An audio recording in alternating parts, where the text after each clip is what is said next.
questions, I'd ask if you could introduce yourself. Let's not aim for gotcha questions. Let's aim for questions where we try to understand more. Yeah, please. I work here. He gave me motivation to come up. If he wasn't standing here, I don't know if I would ask the question. So my question is, generally speaking, so we talked about how, or you guys talked about how borders are fictions, and all of you acknowledged, at least to some degree, they're made up. So, but there was some reluctance, and I don't even know if I agree with Mr. Greater Idaho, but there was some reluctance on his idea of changing borders. Well, if borders are a fiction, and they don't align, at least in some ways, with current realities, when is a good reason, and this question goes to Carina, and what was your name? Alexander? Perfect. When would be a good reason to change borders, and in what context? And can you just tell us your name? My name is Nick. Thanks, Nick. I'll go first. I don't know when one should change borders, because again, borders have a historical reason for being there, and borders change. They do change. And one of my professors used to study what was called reliquary borders. These are old borders that do not exist any longer, but that people still study. A perfect example is the Berlin Wall. Hadrian's Wall is another one, where they have these weird historical and cultural things where they change the culture itself.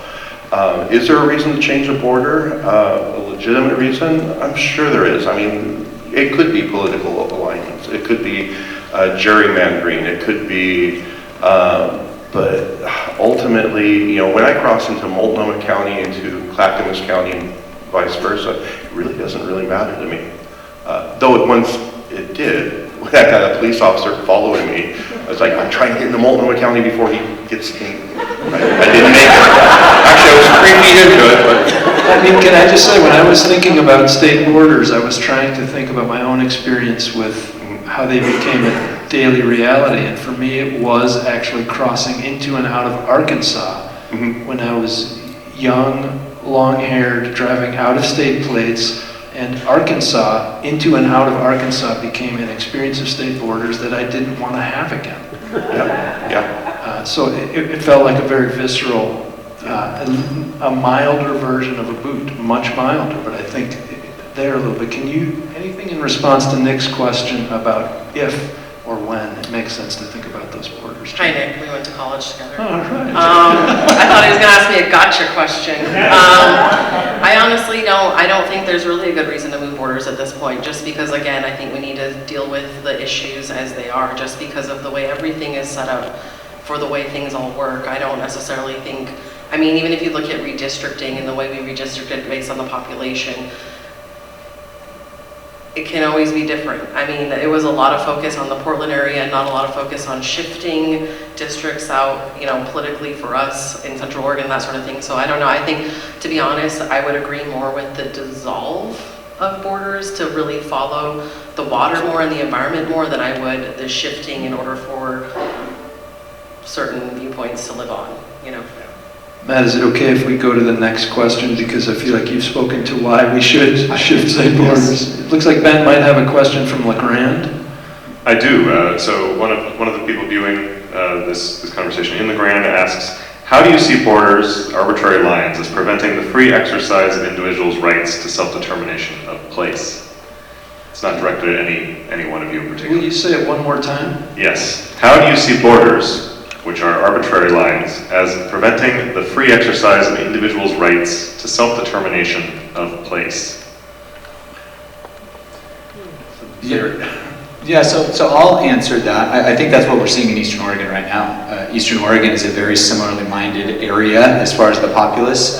They vote a certain way very consistently on multiple issues, and they never get the government that they actually are voting for at the state level, and they haven't for 30, 40 years because of where a border's at. And so essentially these 15 Eastern Oregon counties have no self-determination to set up the state government that they actually want. because they're grouped with the more populous west side of the state. So that's a situation. We are in a situation in Oregon where the placement of a border is keeping people from having the government that they actually want and that they think would be best for their communities. At the state level? At the state level, yes. Yep. Either of you have any response to the question from LeGrand that came in? Not a little bit, but yeah, I'll throw in something. I was just reminded of, the removal of borders. Again, I do believe in the removal of borders, but from a neoliberal, which is an economic structure about globalism, they would like to have, would like to have borders removed for economic reasons, but at the same time, borders up to keep you or me out of a certain area. And it's just interesting, and the question just brought that back up to me, that it's one of the things I am actually fighting against is neoliberalism, which is this idea of just transferring things from one place to another while destroying economies and stuff. I'm going to go back to societal gaslighting, because I think an example of this is a reservation boundary. That a lot of tribes were put on the reservation to kind of cut off our connection to our former lifeways and to colonize us. We literally have, the building, the commissary where they gave out grain and gave out agricultural tools and sent us to the boarding school to teach us the gender roles and teach us our economic benefit and all these sort of stuff. And originally, the BIA wanted it so that we had to get permission to even leave the reservation, and this cut us off from the rivers, from the way we moved the seasons, from the way we did everything. And so that actually is an example of a boundary that was created to literally cut us off from our self-determination. And that, when I say societal gaslighting, it is maddening that we can't learn that actual history. Our boarding schools still stand. We still have boarding schools in Oregon, Chemawa, places like that are still running, taking Indian kids today. And so to live in a place where we don't have curriculum that teaches those things that are still greatly impacted, but are going to form a movement because other people aren't feeling like they have a voice in the state, while completely disregarding this reality and how effective it's been towards Indigenous people, that is the gaslighting part. And the societal part is because it's so ingrained in our curriculum and our education, and it's not saying that it didn't happen, it's just focusing on other people's privilege and other people's issues and laying that over these actual really effective things that happen. So a reservation border is a good example of something that took away our self-determination. But now, and then you talk about assimilation programs, and that border was used as a tool to separate us from the community and the things that we were able to maintain. So I think just to add to that, is also used to bring tribes together who hated each other. Just thinking about the Chinook and the Quinault. And, Governor Stevens originally wanted the Chinook to move up to where the Quinault were, and the Quinault said, or the Chinook said, these people hate us. We don't want to move up here. But their goal was genocide. So, yeah. So and thanks to the folks in LeGrand for sending in that question. Yeah, please.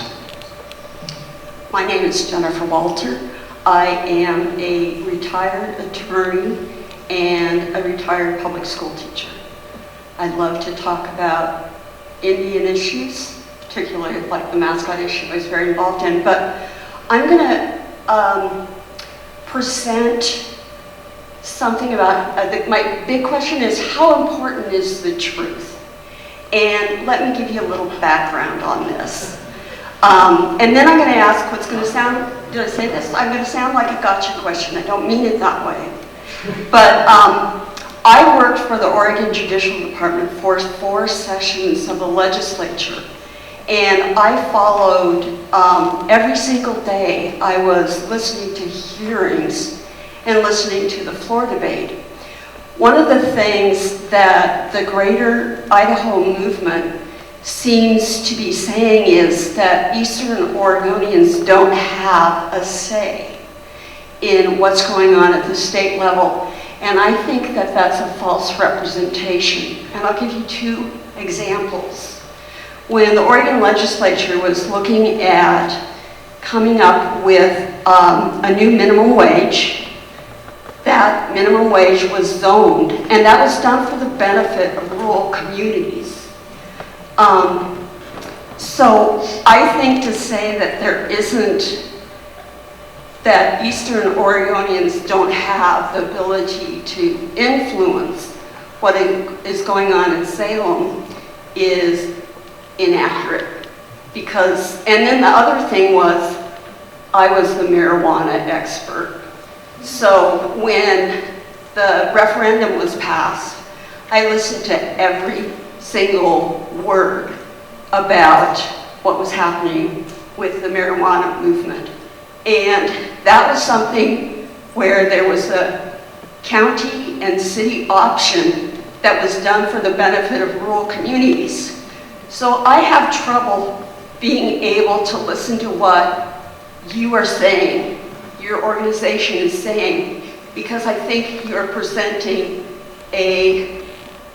you're making a false representation. So I wanted to give you the opportunity to consider that and to respond to it. Thank you. Yeah, no, and thank you for bringing that up, because you highlight something that's really important about our movement, and you mentioned two areas, and it hasn't happened very often, but those are the two examples actually that I use. So there are times when rural Oregonians' concerns are addressed, and there's special, not carve out, but there's special provisions put into legislation to directly, because rural Oregon is different than urban Oregon, and the minimum wage was one of those. The marijuana laws were also one of those, where they legalized it across the state, but then they allowed individual counties and cities to outlaw dispensaries. And so they gave some local control in that. That's the kind of coming together and working across the aisle that rural Oregonians would love to see. Our complaint is that we don't see that enough. Measure 110, there was no, that was a statewide ballot measure that was passed across the state. Every county in Eastern Oregon voted against it overwhelmingly, forced on the whole state. There was no provision for Eastern Oregon counties to say we don't want to have legalized hard drugs in our communities. Measure 114, same thing, passed statewide. Overwhelmingly, every county in Eastern Oregon said we don't want this law, voted overwhelmingly against it, and yet there was no provision for rural Oregonians. I think there are a lot of ways to solve the urban-rural divide and to get people government that makes sense for their communities. We have not seen enough of that, though. Those two examples you gave were great, but we haven't seen enough of that, and the frustration in rural Oregon is that it hasn't been enough. There has not been enough reaching across the aisle. There has not been enough working together. There has not been enough understanding of rural needs that are different than urban needs. Can I thank you for the way you phrased the question and tying a big question to two very specific examples that I think points toward a spectrum of responses to what we've been talking about. Can I also just say thank you for the work you've done? So very much appreciated. Hey, how's it going? I'm Tamara Hubbard, and I guess representing Black Portland here, but that's okay. It was really interesting hearing everyone talk from different perspective, and Alexander, really, you're blowing my mind with all the heady convos. It's really great. I guess a question that I have, also coming from a PK, is when we're talking about cultures, and you kept saying the culture in Eastern Oregon and Western Oregon, what are the cultures exactly? What do you mean by that? And also you mentioned policy, so and you just mentioned measure 110 and 114, so maybe we can skip those two. What are exactly the measures, or excuse me, the policies and the cultures that are so different in Portland, or let's say Eastern Sure. Western Oregon? Thank you. Yeah. So Thanks for that question. if you take almost any issue that people vote on, and I mean literally any issue, whether it's abortion or guns or taxes or minimum wage or immigration, the people in Eastern Oregon tend to vote one way, and that's opposite of the way that the people in Western Oregon vote. And these two groups, the two sides of the state, are fairly homogenous groups. The west side of the state, tends to vote 60-65% one way. The east side of the state votes 70-75% the other way. So when we talk about this different culture, it's really, we see things differently and want different things for our communities on almost every issue. So another example, we talked about Measure 110 and Measure 114, but when the pandemic hit 3 years ago in 2020, that was something that really supercharged our movement, because what you had is you had this statewide response to the pandemic, and the statewide response, Oregon was a very heavy-handed, lots of lockdowns, schools locked down, kids in masks, mask requirements, vaccine requirements, all these things that were very kind of heavy-handed, directed by the government, forced upon the whole state. And I lived in both sides of the state when that happened. When we started the pandemic on the west side of the state, we moved during the pandemic to the east side of the state, and I can tell you, when I got to the east side of the state, the people on the east side of the state did not want those restrictions. They didn't agree with them, they didn't want them for their communities, and it caused a massive amount of political tension and a massive amount of just tension in general.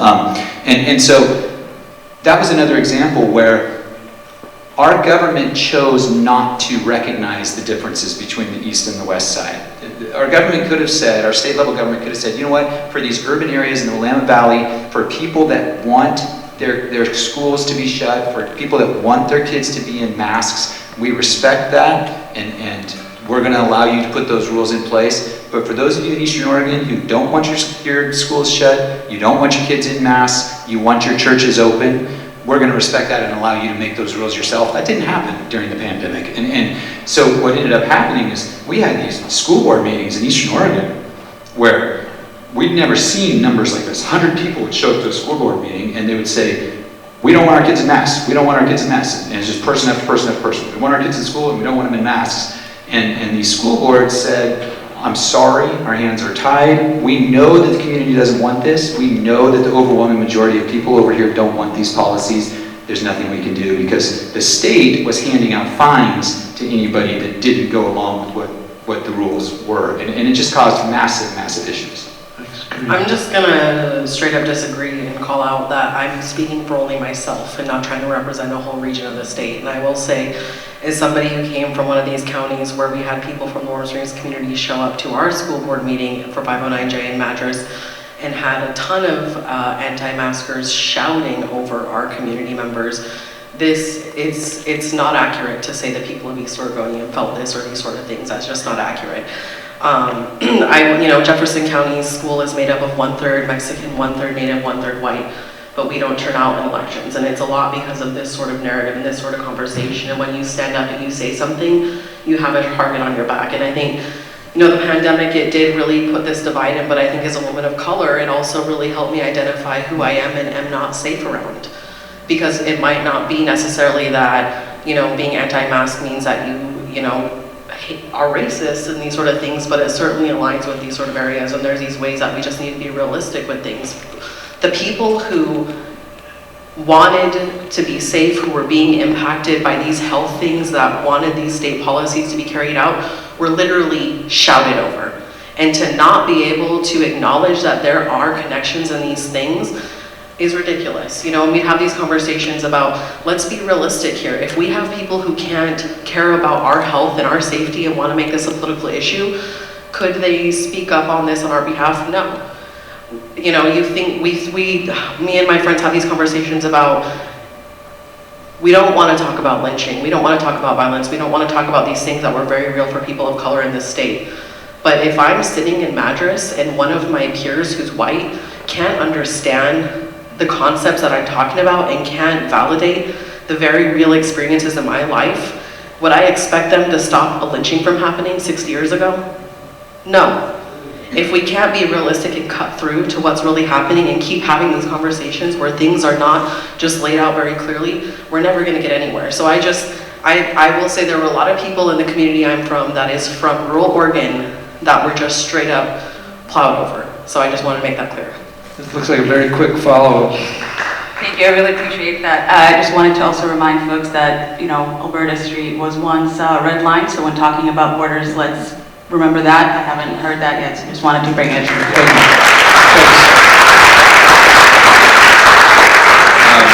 I first want to just appreciate the dialogue tonight on the difference. I'm Leo Bialis White. I am a non-shroom consumer. I grew up in the state of Georgia, which the town I was in was actually Cherokee land originally, and 170 years ago we actually had a skirmish about nationhood, you may remember. And I think my question to you all is, when should we consider the statehood as the unit of change or nationhood as the unit of change? I can imagine an argument around similar peoples giving state or nationhood back to Native American communities, and so I just would love to hear dialogue about the unit of change being statehood or nationhood. Thanks, Leo. Alexander, that was a good intake of That's that. actually my academic specialty is nationalism. So and I've taught classes on nationalism. So I'm actually very anti-national. But you have to understand the history of what the concept of nationalism came out. It's a very recent concept. It came out, it evolved from specifically a man named Herder, who is a German romantic in 1790s. He wrote a book called The Origins of Language. And he was like saying, well, you know, maybe we should start identifying not with our religion and our kings or nobility, but maybe we should start identifying with our language and culture. And then that spread throughout Europe in revolutionary ways. There was even something called Spring of Nations. When we apply the word nation to indigenous people, that's an artificial construct onto them. They never saw themselves based on language groups. They saw themselves based on tribal connections and relationship connections and stuff.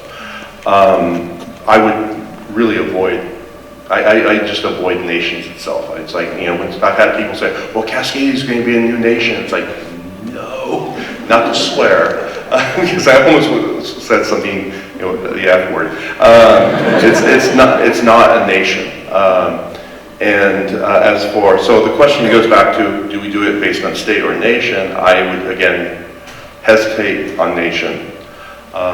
Because what is a nation? Let me give you another example. My own ancestry, I'm partially Croatian, or Croat, on my mother's side.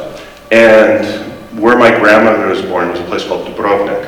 Dubrovnik used to be called Ragusa. Ragusa used to be its own empire at one time. It was a rival with Venice. And they used to speak Ragusan.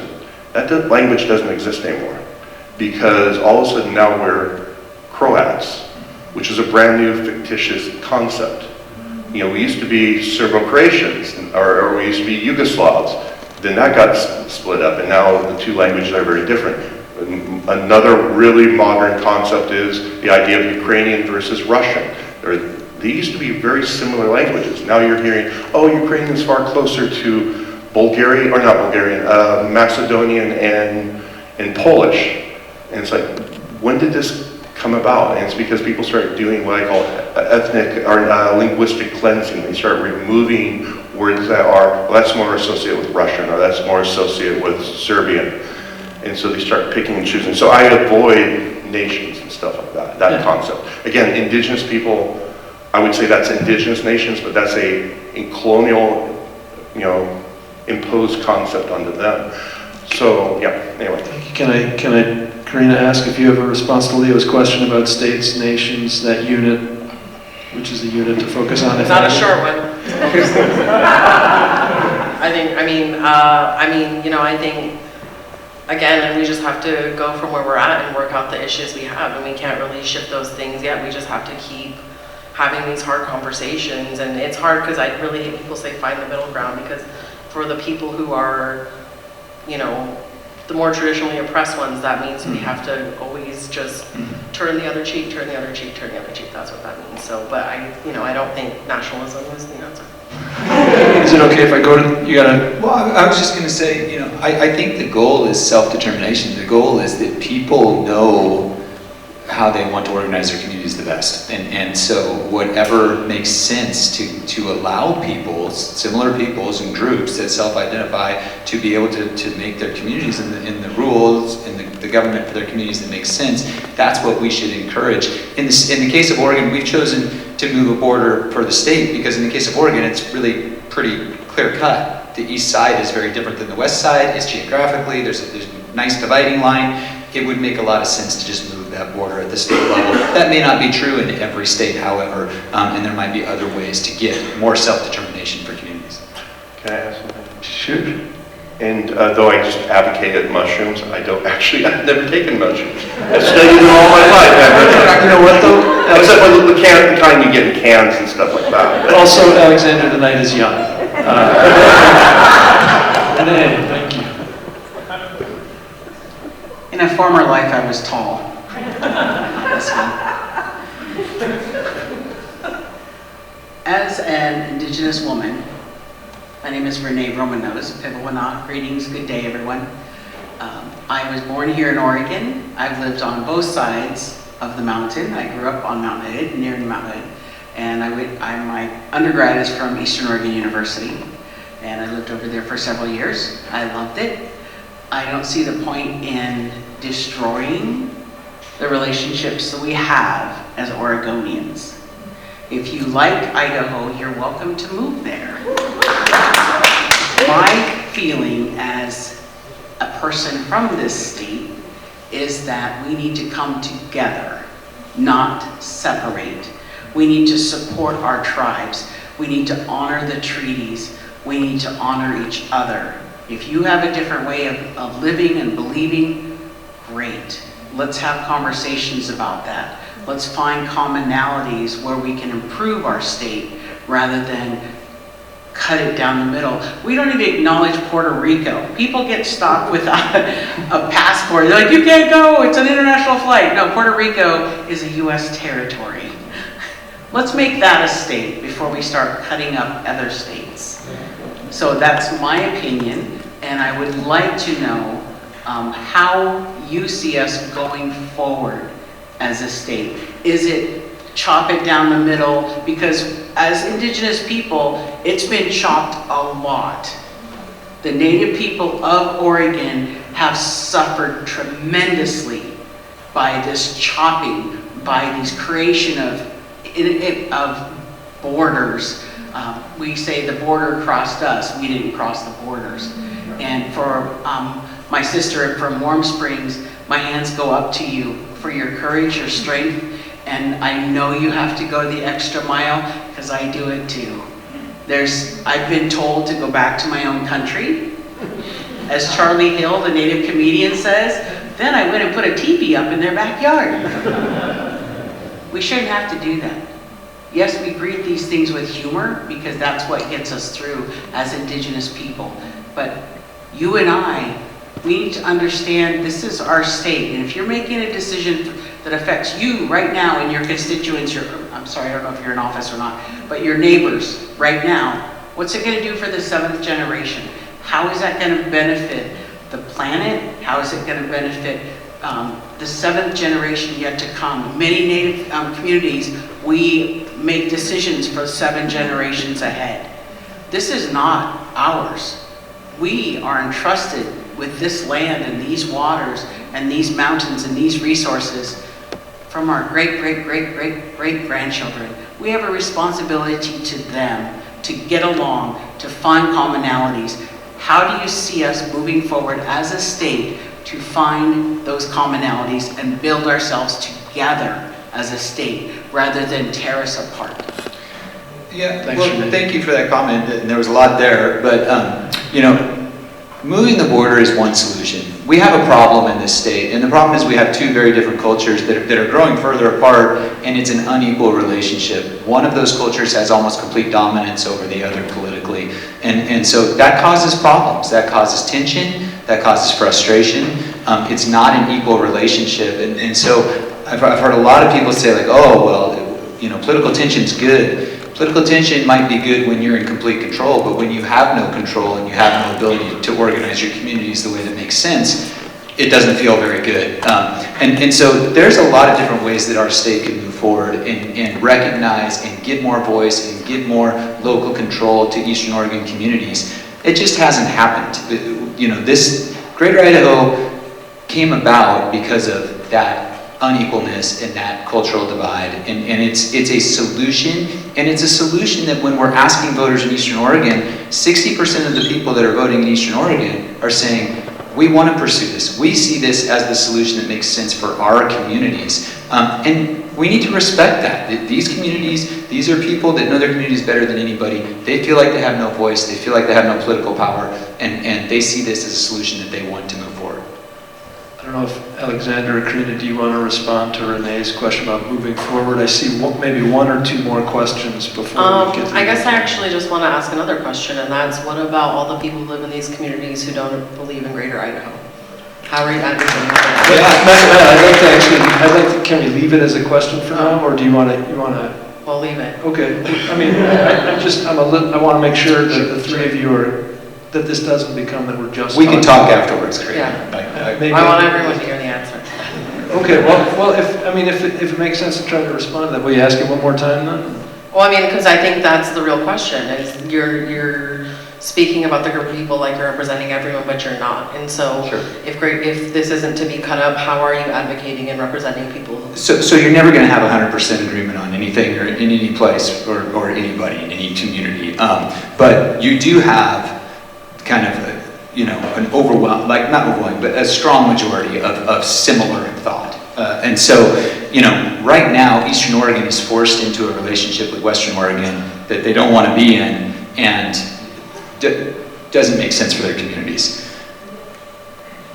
They have their own community. Eastern Oregon is its own culture. It is its own community. And no, not everybody agrees, but the vast majority of people in Eastern Oregon want the same things. They want similar government. They want similar things for their communities. And we should respect that and try to advocate for them being able to get that. Well, and I guess my last question, and I'm sorry, I'm just going to ask it.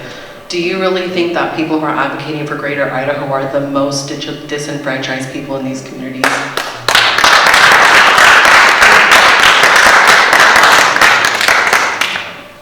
I'm not sure quite how to answer that. I know that when we put this to a vote, 60% of people on average are voting for our measures. They want their elected leaders to look into this, and I'm not sure who those people are, but a strong majority of people in Eastern Oregon do want this to move forward.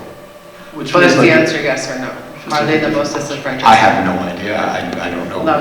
Just to help people think. Yeah, I do. I mean, I think one thing we keep going back to is this question. I feel like there might be a spectrum between seeing Oregon as comprised of two cultures and Oregon is comprised of many, many cultures. And it seems to me that a lot of the difference in what we're talking about is coming back to that. So I just want to name something that I'm observing while I'm up here. I think we have one more question, and then we're going to wrap up the formal part and the real good conversation will start.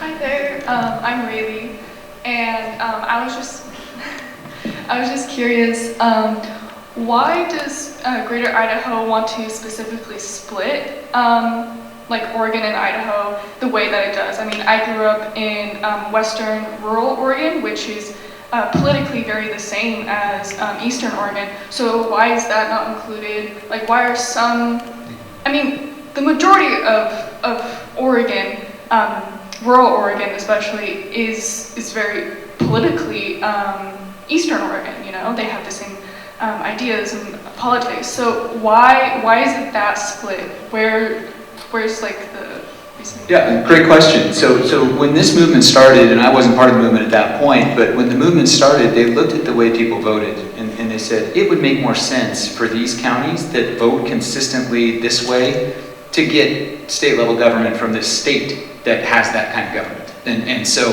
the original proposal included all of Eastern Oregon essentially and all of Southern Oregon. And so there's maps floating around, you'll see them, because you're right, Southern Oregon, rural Oregon votes very conservatively.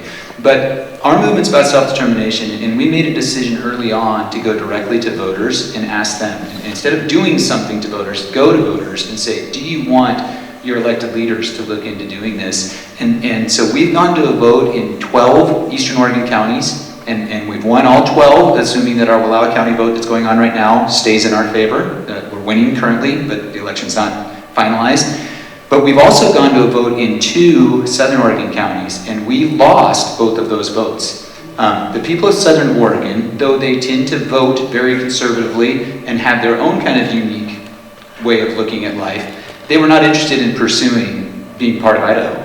And so our movement, when we lost those votes, we redrew the border. That's the beauty of a border, and it's an imaginary line. You can put it wherever it makes sense to put it. If the people of Southern Oregon don't want to be part of Idaho, we're certainly not going to try to force them to come along. We're trying to match people to government that they want and that matches their values, not create more problems by where we put it. And maybe it's worth saying, just for clarity's sake, that the vote that's being taken in these counties is to explore the idea. It's to have elected leaders explore the idea. So, and that for what seems like an ongoing period of time, it's basically to talk about it within the counties that vote for it, and then that's still quite far from anything like passage, which takes multiple steps from multiple states and the federal government. So just what a vote for means is a vote for exploring right now. I want to make sure that we're respecting everybody's time, and so Alexander, it looked like maybe you had a thought, then we'll go to Carina. I was just going to ask, what would happen if you had Greater Idaho and everybody decided we just don't like Boise anymore? Would you kick Boise out? Well, so I actually hear that question a lot, and again, you're always going to have a minority within a majority, and there's no way to avoid it. You never have 100% agreement on anything in life.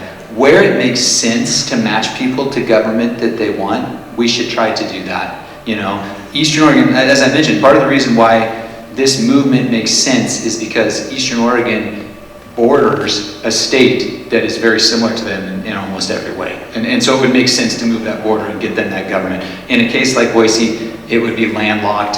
You'd have to find other ways to try to get those people the self-determination that we want to give people. Part of the reason why I brought that up is because there was a senator in Idaho, which was Frank Church, who was pretty much what we would count as left. I mean, again, limited American left. He was very much against, sending water down to California and stuff like that, very much an environmentalist.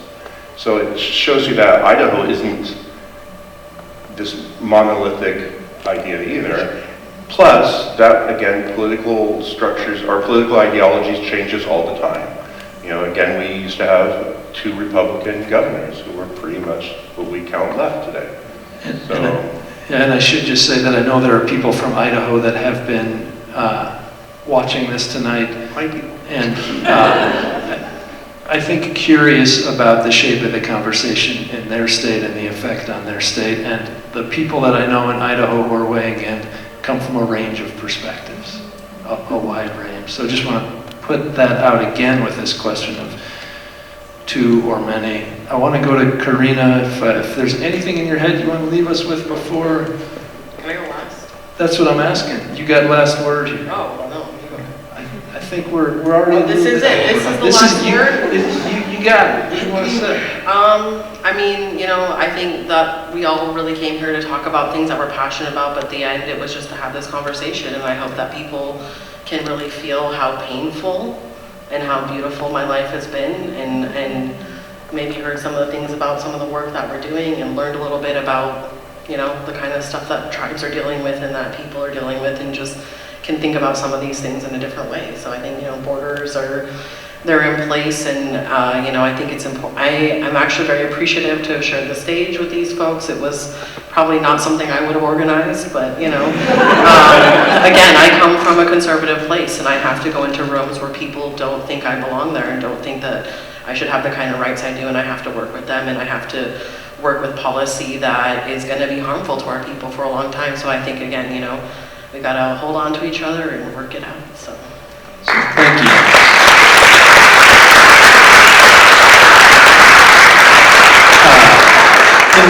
In the spirit both of going into rooms and working it out, and who organizes these events, I just want to say, the organization I'm with tries to get people talking about challenging questions. And sometimes we do it where there are people on a stage with lights, but more often it's actually where we sit in circles and everybody's talking. And so I would encourage people that find that mode interesting to check out some of the conversation projects happening around the state. We train people to lead challenging conversations, and so we're very much interested in this idea of holding on to each other and working it out.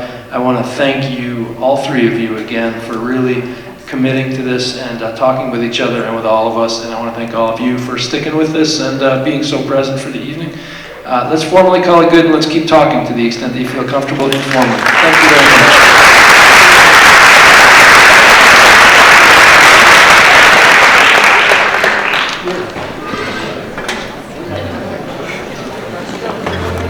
Water.